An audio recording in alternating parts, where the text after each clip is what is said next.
Hola, bon dia. Mireu, al damunt de la taula tinc les cartes celestes de tot l'any i a les meves mans la d'aquest mes, la de l'abril. Les cartes les podeu trobar sempre a la nostra web, planetari.cat. I potser us heu fixat que les cartes tenen una forma circular. Això és perquè quan nosaltres mirem el cel és com una semiesfera. Llavors, la part de dalt, el zènit, és el que ens quedaria marcat amb el centre aquí, al centre de la carta. I allà on s'acaba el cel, i ja comença l'horitzó, doncs seria aquesta línia circular d'aquí. Si us voleu mirar les estrelles aquests dies amb una carta i la posem així al damunt de la taula, tindrem certs problemes. Fixeu-vos, aquí posa nord i est i oest ens queda invertit.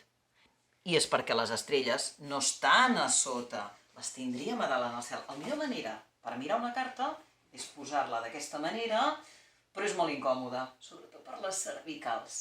Jo us recomano mirar una carta posant-la en vertical i si volem mirar estrelles que queden al nord, doncs posar-la que al nord ens quedi a la part baixa i les estrelles que ens quedarien al davant nostre serien aquestes d'aquí. Fixeu-vos que ara, a la primavera, al nord hi ha una constel·lació que queda molt amunt, que és el Carro, i el Carro, les dues últimes estrelles del Carro, allargant una línia unes 5 vegades, arribem a una estrella, la més famosa potser, però que tampoc no és molt brillant, l'estrella polar. I una estrella interessant, molt brillant, que podríeu buscar aquests dies en el cel, és allargant el mànec del Carro, la corba, arribaríeu a Arcturus. I bé, espero que aquests dies ja no faci tan mal temps i puguem veure el cel. Apa, adéu.